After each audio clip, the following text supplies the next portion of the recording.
Okay, this is Boofs and Brews. Be gentle. You already forgot the name of our show? Boof! Boof! Because no one's uploaded. There's like a whole backlog of videos you haven't even uploaded. I'm sorry, I haven't updated all. I was gonna say edited all the videos.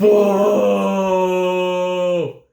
I was gonna say we should have like a holiday themed one, but it might as well be Arbor Day by the time. Just so you know at home when you're watching this in June, that it's currently December. How dare Kat not spend every waking hour editing these videos that I cannot edit myself? How dare me not watch the videos and know the name of the show? I don't watch, I just live.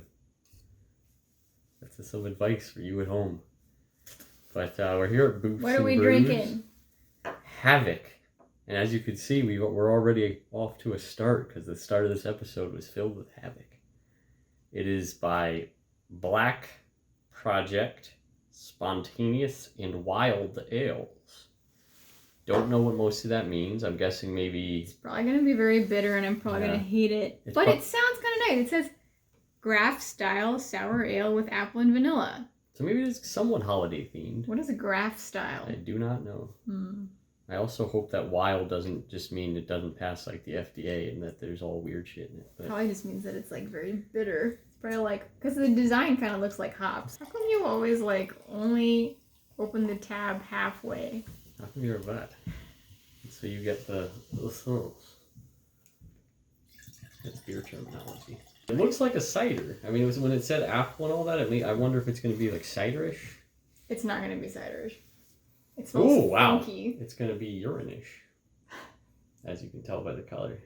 It does smell a little bit like a cider. That's probably how it's going to look coming out. But it's like a cider if you kind of like added funk, possibly peat in it.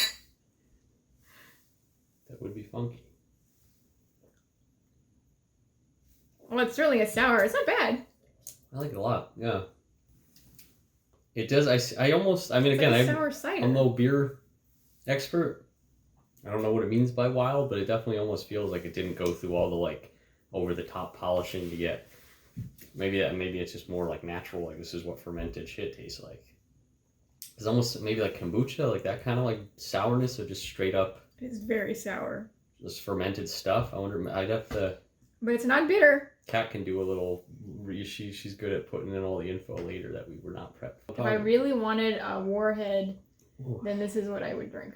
It basically kind of tastes like how most of Two Rivers ciders taste, but more sour. Yeah, I would say this is even more sour than most sour ales. Like, I'm surprised. Do they even refer to it? They just refer to it as a...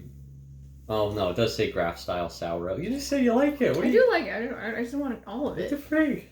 I wouldn't say I taste the vanilla. I taste a bit of the apple. It is cidery. I don't taste any vanilla in this. Innovation in the research and development of spontaneous fermentation. Oh my god, birds aren't real! Does it say that? Yes! I'll have to send it to Danny. It says, as the story that goes, the Graf was a fantastical apple-based beer that appeared in Stephen King's The Dark Tower. Huh. I mean, I don't know what any of these terms are, but I'm learning them.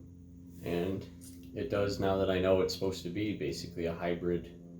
Wow, yeah, you can even see. I mean, like I said, it almost reminded me of kombucha. You can see all that shit floating in it. I wonder if that's like the yeast. I wonder if it's like alive.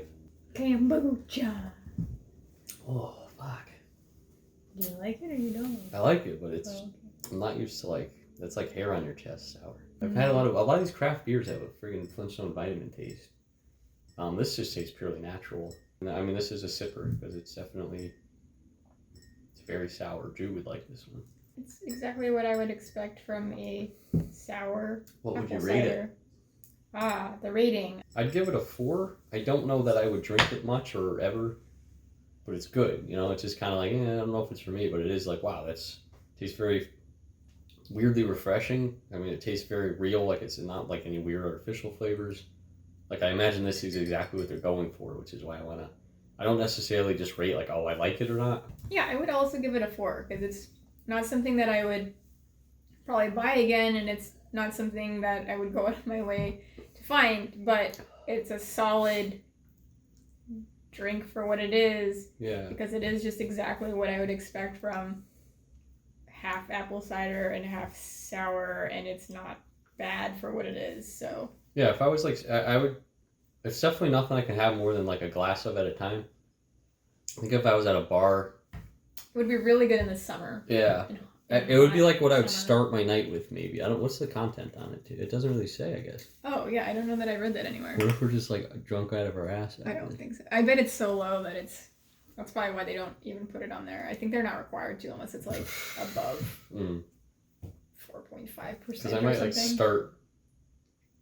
It wouldn't be one to finish. Like if you're drunk and you drank this, it might make you sick. But I think it would be a nice like way to like slowly start your time at the bar. I would probably be at a bar sipping this for like a half hour. You heard it here first. 4 stars or 4 maple leaves. 4 maple leaves.